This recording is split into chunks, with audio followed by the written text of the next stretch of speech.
Please listen carefully.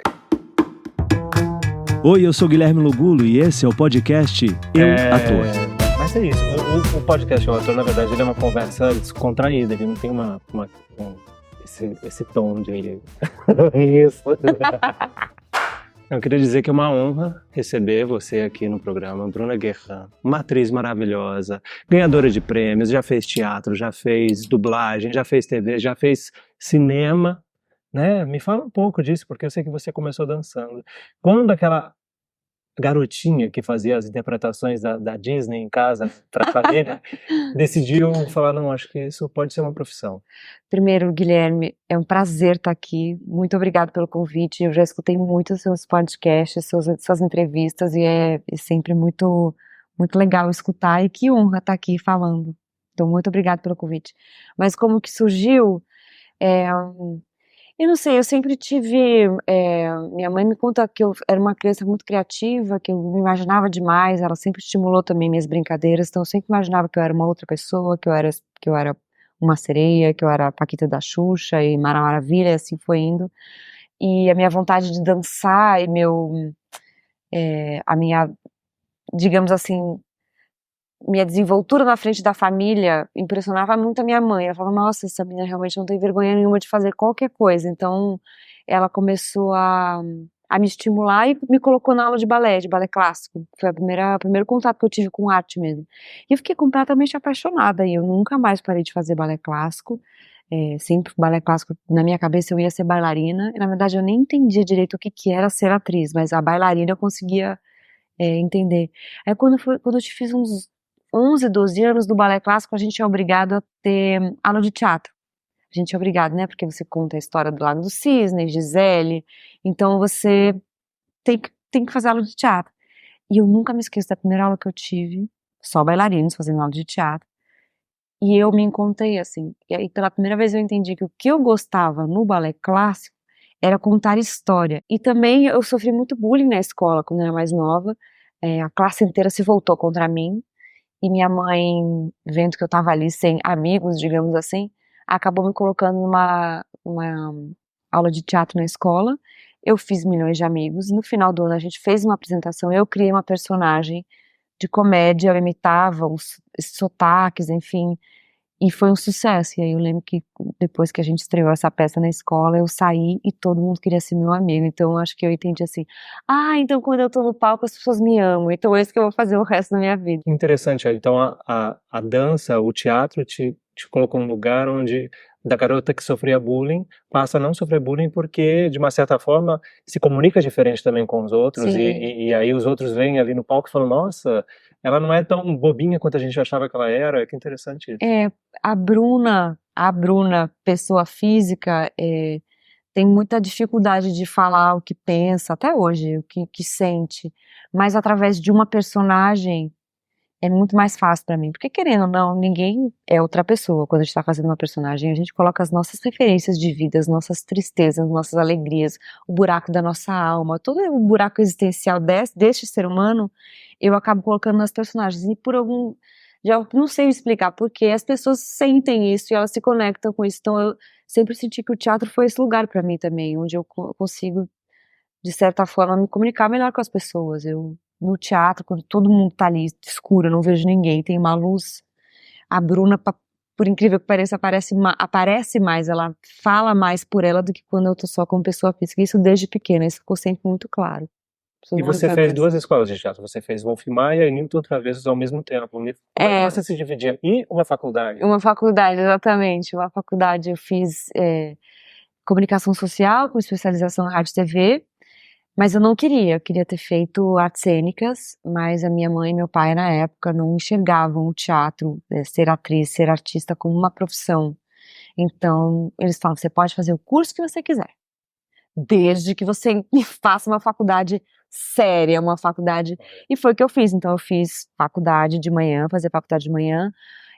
de segunda, quarta e sexta eu fazia oficina de atores Newton Travesso à noite, e terça e quinta à noite eu fazia Wolf Maia. Então eu realmente estava tomada de manhã, tarde e noite fazendo faculdade e 2 escolas de teatro, porque eu queria ser atriz, eu sabia, mas eu tinha que entregar esse diploma para os meus pais. Depois a história termina bem, gente, o final feliz é que eles super me me apoiaram. Desde que a minha mãe me viu no palco pela primeira vez como atriz, ela falou, meu Deus, realmente, não é só uma fase, não é só um hobby, ela gosta mesmo e é isso que ela quer fazer da vida.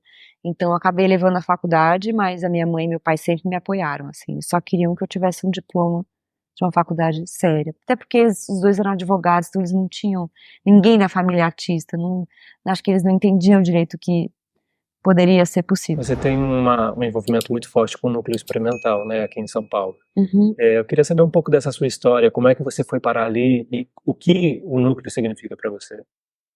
Então, o núcleo, ele tem direção e administração do Zé Henrique de Paula, da Fernanda Maia, Inês Aranha também faz, que é uma preparadora de ator. Eles têm um trabalho já uns 10 anos aqui em São Paulo e eu sempre vi as peças deles e eu sempre ficava muito impressionada com a qualidade e com não só a qualidade dos atores, mas dos temas, como eles abordavam temas que eram muito pertinentes para o momento que a gente estava vivendo. E eu já era apaixonada, então toda vez que tinha uma peça no núcleo eu queria ver. E aí eu fiquei sabendo que o núcleo experimental, um amigo meu que trabalhava lá na época, falou, olha, eles estão querendo montar um musical. Aí eu falei, já trabalhava com musical, eu falei, meu Deus, é minha chance de entrar nesse lugar. E aí fiz uma audição pro Urinal Musical, que estreou em 2015 em São Paulo. Eu fiz a audição em 2014, no finalzinho de 2014. E eu lembro, eu tenho essa imagem na minha cabeça, eu saindo da minha casa para fazer a audição, e o metrô, eu moro perto do metrô, e o núcleo também é perto do metrô. E eu fui fazendo esse caminho do metrô, na rua, e entrando no trem, pensando assim, fazendo um compromisso comigo, não, um compromisso assim, esse vai ser o caminho que eu vou fazer por muitos anos da minha vida, porque eles vão me conhecer agora e vai ser para sempre. E dito e feito, assim, quando eu fiz a audição, eu passei, e foi uma parceria que segue até hoje, porque eles estão muito alinhados com o que eu penso. Subindo no céu ali no horizonte. Aquela torre brilhante em cima da colina? Essa mesmo. Uau, como é bonita! Você é linda. Bom, Ela é linda. bom, eu estou atrasada. Além do teatro musical, você fez audiovisual. Você fez Fiz. streaming e fez novela. Me fala, o que é mais difícil, teatro ou TV, streaming? O que é mais desafiador para você? Em termos tecnicamente falando, teatro, com certeza, porque o teatro você tá ali inteira, né? Você não acha que essa diferença, né? Porque eu acho que o desafio do teatro é muito maior porque tem a repetição do dia a dia, né? Uhum. A cada dia você repete aquele mesmo texto. Na TV e no cinema, no streaming, você tem aquelas cenas que vão acontecer e você não vai mais repetir elas. Uma vez que você fez elas, você passa para o próximo capítulo, passa para a próxima cena. E o teatro, eu acho que é isso, né? É uma massinha que você vai modelando e você vai achando esses espaços. Mas é que é difícil também no audiovisual, porque o teatro você sempre tem uma chance no dia seguinte. No audiovisual você não tem. Às vezes é um dia que você não tem nada, você tem que tirar. Você vai ter que sair daquela cena e não tem outro dia pra você. Ah, mas vamos fazer amanhã, que amanhã eu vou estar melhor. Não existe esse lugar. Então tem muitas vezes que você fala, essa musculatura de você tentar buscar lá no fundo, eu preciso dessa verdade agora. Não tenho ensaio, não tem outro dia, é agora que eu tenho que entregar. Então também essa prontidão do audiovisual, de você estar lá presente, entregar tudo que você tem de melhor naquele momento, com todas as adversidades que existem no set de filmagem, né? Também é muito difícil. Então, os dois são difíceis. Eu só acho o teatro exige o corpo inteiro, né? O tempo inteiro, o corpo inteiro. Não tem nenhum movimento que não seja presente. O audiovisual ainda a gente consegue. A gente sabe que nem tudo são flores nesse meio que a gente trabalha, né? E a gente ouve milhares de casos de abuso, de diretores abusivos, de situações que às vezes não são tão confortáveis. Eu acho que enquanto mulher vocês ainda sofrem uma pressão ainda maior em relação a tudo que o mercado tem a oferecer. Você de alguma forma já sofreu, já viu, já presenciou esse tipo de abuso dentro da profissão? Sim, o abuso psicológico, né? A gente tem um choque de gerações, eu acho que é natural. Quanto mais a gente evolui, mais as pessoas falam, né? Com esse movimento do Me Too também, que teve nos Estados Unidos, acho que muita coisa se elucidou também, então... E o Brasil mexeu com uma, mexeu com todas, né? Virou um movimento... Eu lembro quando eu li as minhas amigas colocando relatos no Facebook ainda, não era nem como foi o primeiro assédio delas, eu lembro que eu tava lendo e eu falava, nossa, que loucura, né? Que sorte a minha de nunca ter sofrido um assédio ou qualquer coisa do tipo. Aí eu fui lendo mais, eu falei, aconteceu comigo. Nossa, aconteceu comigo. Aí eu comecei a perceber, meu Deus, eu já fui assediada e nem sabia. De tão distante que é esse lugar de você achar que às vezes você nem sabe que você foi, porque é tão normalizado que eu nem parei pra pensar que eu já tinha sido. Então, acho que cada vez mais a gente tá ganhando coragem, curo e apoio das próprias mulheres, principalmente, né? Eu falando como mulher, é muito importante que a gente se apoie. Inclusive a coisa dos salários, né? Da diferença de salário do homem, que faz o mesmo, tá ali protagonizando com você e ganha muito mais do que você. Mas tem muitos colegas legais, e eu digo isso, que a luta não é só das mulheres, eu acho que a luta tem que ser dos homens também. O musical que eu fiz, nem era meu amigo, o meu parceiro de cena, e ele me ligou e falou, olha, eu falei que eu vou receber a mesma coisa que você, então eu tô recebendo isso, então saiba que é esse. Então eu achei isso muito legal, porque a luta é dos homens também, né, de todo mundo. O feminismo é igualdade, então vamos todos juntos. Então, é só para dizer que é muito importante que os homens também tenham isso como causa deles, não é só nossa, né? Eu tive a oportunidade de te ver em Once algumas vezes e realmente o seu trabalho ali era emocionante e a cada vez que eu assistia eu descobri algo novo e fiquei realmente impactado com a sua performance, tanto que você ganhou o seu segundo Emmy de melhor atriz por conta desse papel, desse musical. O que mais te motivava diariamente ali a contar aquela história? Porque eu sei que ela tem um lugar muito especial no seu coração. Esse musical tem um lugar muito especial. Eu acho que o que mais me motiva é as pessoas, é tocar as pessoas, ver como as pessoas se transformam.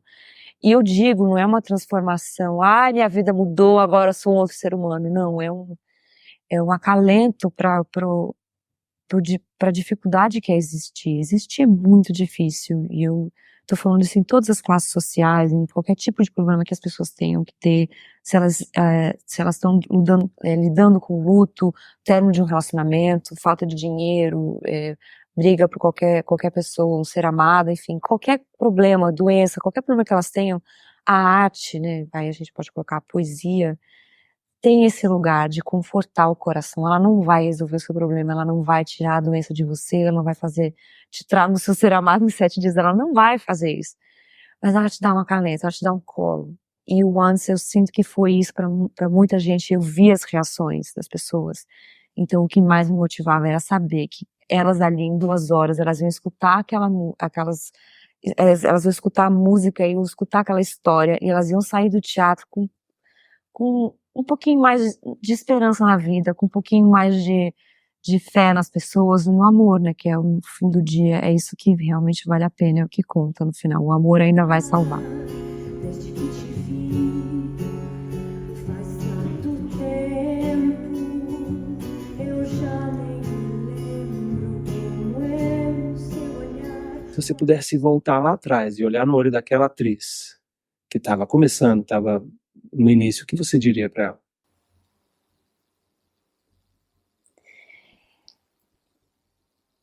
Eu só diria, segue teu coração, que isso foi um grande lema. Eu ia falar chovendo molhado, porque a Sabrina fez isso mesmo, não é à toa que todos os trabalhos que eu fiz, eu fui muito feliz e encontrei grandes amigos, porque eu realmente sempre segui meu coração. Eu ia falar pra ela isso, continua seguindo seu coração, porque eu acho que é uma coisa que ela já fez, então, porque o nosso coração tem muita sabedoria, e todas as vezes que eu escolhi errado também, eu sempre soube tirar a melhor lição desses lugares, então eu não mudaria nada, assim. Quero te agradecer mais uma vez pela oportunidade de bater esse papo, participar aqui do Eu Ator, um podcast que serve para inspirar novos artistas e fazer com que eles pensem diferente, que eles se inspirem na sua história e entendam que é capaz, né? Tudo você pode, cada um tem uma história a ser trilhada. Então, obrigado pela sua generosidade mais uma vez, não só no palco, agora aqui no podcast. Então, muito obrigado. Eu que agradeço, que bom que você faz programas assim que inspiram pessoas. Foi um prazer conversar com você hoje.